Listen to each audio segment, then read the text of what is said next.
തമ്പുരാൻ സിനിമകളുടെ സംവിധായകൻ ഷാജി കൈലാസ് മലയാളത്തിൽ സിനിമ എടുത്തിട്ട് കുറെ കാലമായി. രഞ്ജിത്ത് അത്തരം സിനിമകൾ എഴുതുന്നത് നിർത്തിയിട്ടും കാലമേറെയായി. എന്തായാലും മലയാള സിനിമയിൽ പ്രകമ്പനം സൃഷ്ടിക്കാൻ അത്തരം സിനിമകളുടെ പൂക്കാലത്തിന് വീണ്ടും തുടക്കമാവുകയാണ്. രഞ്ജി പണിക്കരുടെ തിരക്കഥയിൽ ഷാജി കൈലാസ് സംവിധാനം ചെയ്ത് മോഹൻലാൽ നായകനാകുന്ന മാസ് സിനിമയുടെ ചിത്രീകരണം ഈ ഓണക്കാലത്ത് ആരംഭിക്കും. സെപ്റ്റംബർ ആദ്യത്തോട് ഷൂട്ടിംഗ് ആരംഭിക്കാമെന്നാണ് ഇപ്പോൾ തീരുമാനിച്ചിരിക്കുന്നത്.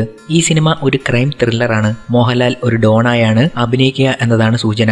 രഞ്ജി ഇപ്പോൾ ലേലത്തിന്റെ 2ാം ഭാഗം എഴുതിക്കൊണ്ടിരിക്കുകയാണ്. അതിനുശേഷം ഈ സിനിമയുടെ തിരക്കഥാരചന ആരംഭിക്കും. വിൻസെന്റ് ഗോമസ്, സാഗർ ഇലിയാസ് ജാക്കി, ജഗന്നാഥൻ, കണ്ണൻ നായർ, ഹരിയണ്ണ, സക്കീർ ഹുസൈൻ തുടങ്ങിയ സൂപ്പർ അധോലോക നായകന്മാരെ അനശ്വരമാക്കിയ താരമാണ് മോഹൻലാൽ.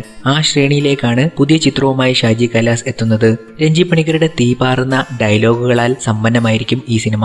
ആശീർവാദ് സിനിമാസിന്റെ ബാനറിൽ ആന്റണി പെരുമ്പാവൂരാണ് ചിത്രം നിർമ്മിക്കുന്നത്. പ്രജ എന്ന മോഹൻലാൽ ചിത്രത്തിന് രഞ്ജി പണിക്കർ തിരക്കഥ എഴുതിയിട്ടുണ്ട്. 6ാം തമ്പുരാൻ, നരസിംഹം, താണ്ഡവം, നാട്ടുരാജാവ്, ബാബ കല്യാണി, അലിഭായ്, റെഡ് ചില്ലീസ് എന്നിവയാണ് ഷാജി കൈലാസ് സംവിധാനം ചെയ്ത മോഹൻലാൽ സിനിമകൾ.